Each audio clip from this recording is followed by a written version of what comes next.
Friends, this is Radha and welcome back to my channel Rama editor study. Friends, आज के इस video में हम साइंस से कुछ इंपॉर्टेंट क्वेश्चंस को डिस्कस करने वाले हैं जो कि आपके सभी कॉम्पिटिटिव एग्जाम्स के लिए मोस्ट इंपॉर्टेंट है। चाहे वो आपका रेलवे का कोई भी एग्जाम हो, बैंकिंग का एग्जाम हो, सुपर टेट का हो, केवीएस का हो, सी टेट का हो, सभी एग्जाम के लिए आज का ये क्वेश्चन बहुत ही ज़्यादा इंपॉर्टेंट है। आपका अपकमिंग एग्जाम ग्रुप डी का है जो कि 17 अगस्त से स्टार्ट होने वाला है। उसके लिए तो ये सारे ही क्वेश्चन बहुत ही ज़्यादा इंपॉर्टेंट है। तो चलिए शुरू करते हैं। आज का हमारा पहला क्वेश्चन है, ईईजी किससे संबंधित है। ईईजी का फुल फॉर्म होता है इलेक्ट्रोएन्सेफेलोग्राम। ठीक है, तो ये किसके अध्ययन से संबंधित है। हृदय, फेफड़ा, मस्तिष्क या फिर कोई नहीं। तो जो ये ईईजी है, इलेक्ट्रोएन्सेफेलोग्राम, ये आपका ऑप्शन सी मस्तिष्क से रिलेटेड है। मीन्स कि ये मस्तिष्क का अध्ययन करता है, हमारे ब्रेन का अध्ययन करता है। नेक्स्ट है, मनुष्य के जीवन काल में 2 बार कितने दांत विकसित होते हैं। मनुष्य के जो मनुष्य एक एडल्ट मनुष्य होता है उसके मुंह में कितने दांत होते हैं। 32 होते हैं। कितने होते हैं? 32 होते हैं। तो इनमें से कितने दांत होते हैं कि जो कि 2 बार विकसित होते हैं। एक बार तो मतलब बर्थ के समय ही, बर्थ के बाद आता है। जो बच्चा जैसे जैसे बड़ा होता है, 6 महीने 7 महीने का होता है, तो दांतों की स्टार्टिंग हो जाती है। तो एक बार तो दांत उस समय विकसित होते हैं, और एक बार और दांत जब आगे बच्चा जब बड़ा हो जाता है, मीन्स कि 10 8 9 साल का होता है, तो उसके दांत टूटने लगते हैं और उसके बाद एक नया दांत विकसित होता है। तो कितने दांत होते हैं जो कि 2 बार विकसित होते हैं। 4 दांत, 12 दांत, 20 दांत या फिर 28 दांत। कितने दांत होते हैं? तो इसका राइट आंसर होगा ऑप्शन सी, 20 दांत। 20 दांत जो आपके होते हैं, 20 टीथ जो होते हैं, वो आपके जीवन काल में 2 बार विकसित होते हैं। ठीक है, ये आपको ध्यान देना है। आप कभी एग्ज़ाम में 32 अगर ऑप्शन में हो या फिर 28 ऑप्शन में हो तो आप इसे मत लगाइएगा, ये आपका रॉन्ग होगा। जो आपका एक्चुअल है, जो आपका राइट आंसर है, आपका क्या है? ऑप्शन सी 20 है, 20 है।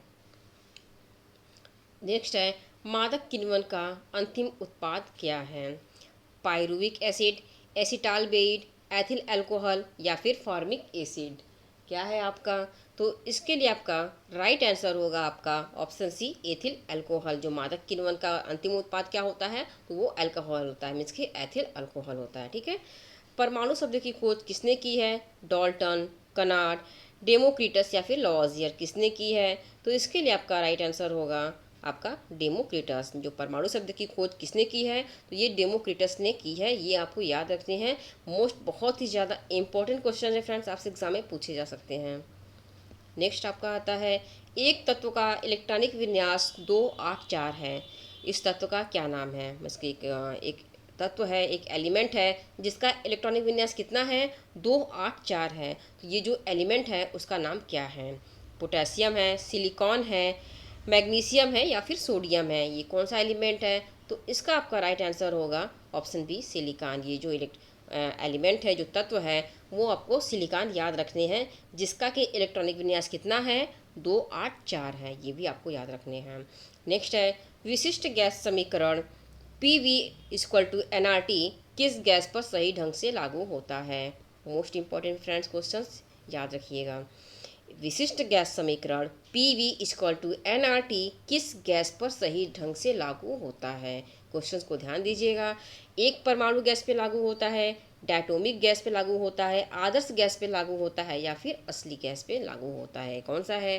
तो इसका आपका राइट आंसर है, मीन्स की जो आपको आंसर याद रखने हैं वो आपको याद रखने हैं ऑप्शन सी, आदर्श गैस। ये जो विशिष्ट गैस समीकरण P V equal to N R T है, ये आदर्श गैस पर आपका लागू होता है।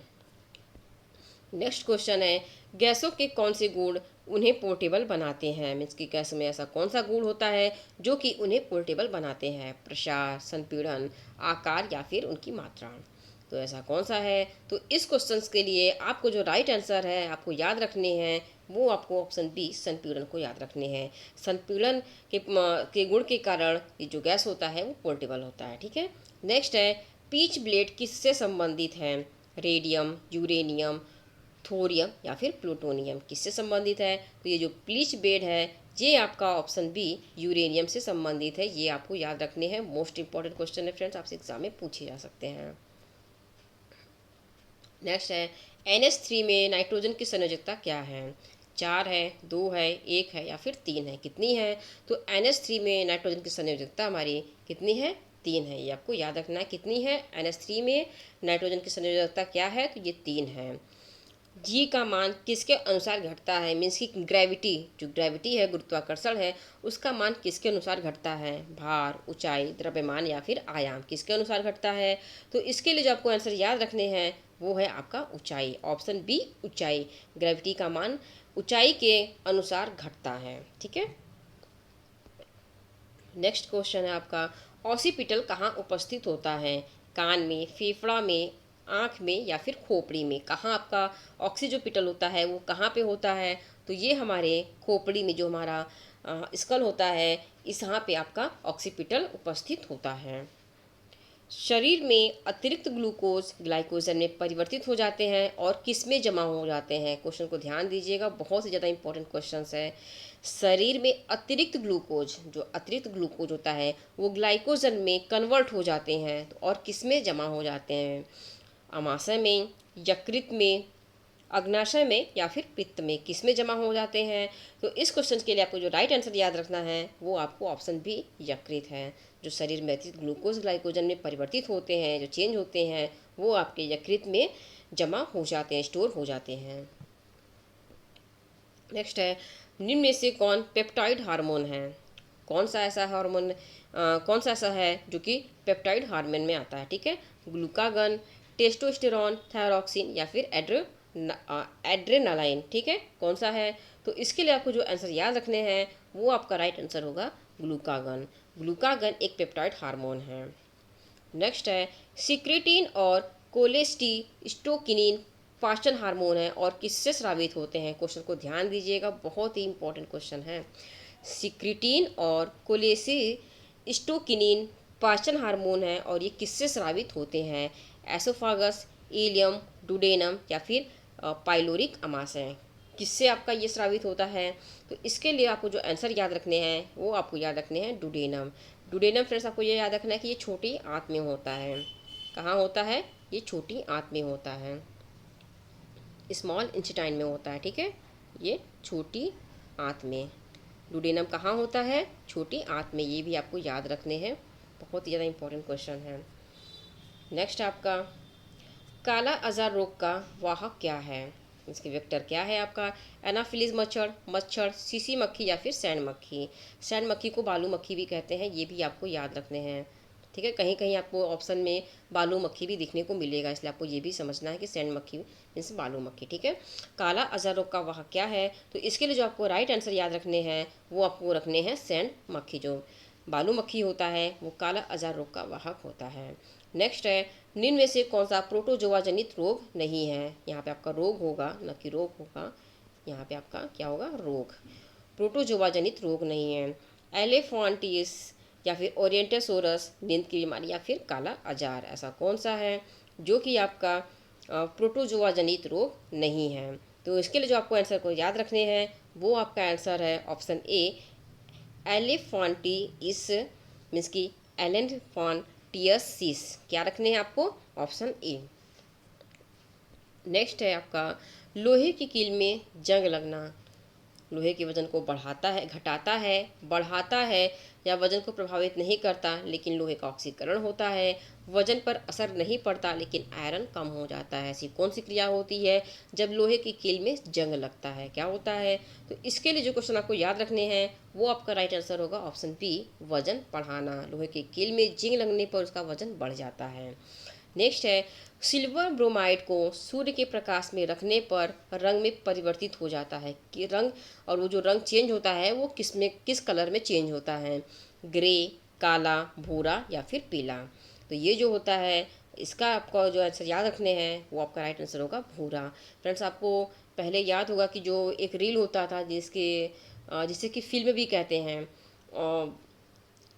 वो ब्लैक कलर का होता था, और जैसे आप उसको सूर्य की रोशनी में आप देखते होंगे तो आपको क्या दिखता होगा, किस कलर का दिखता होगा, आपको ब्राउन कलर का दिखता होगा, वो भूरे कलर में दिखने लगता है।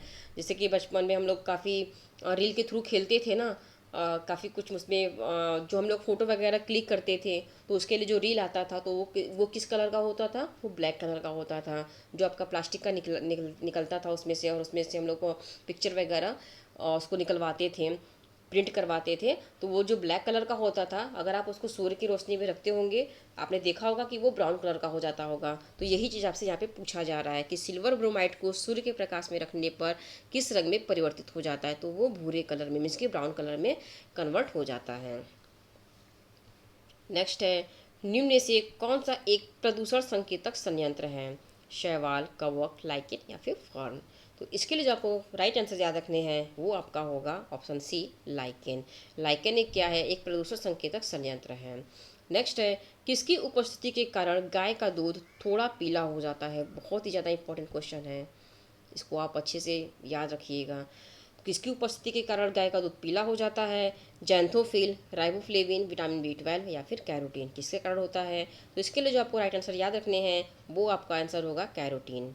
कैरोटीन के कारण गाय का दूध थोड़ा पीला हो जाता है। आपने देखा होगा कि गाय का दूध थोड़ा सा येलो टाइप से होता है, तो वो क्यों होता है? वो कैरोटीन के कारण होता है। फ्रेंड्स, आज के लिए बस इतना ही। मिलते हैं अगले वीडियो में एक नए टॉपिक के साथ। वीडियो अगर अच्छी लगी हो तो चैनल को सब्सक्राइब कर दीजिए, लाइक और शेयर भी कर दीजिए। Thank you.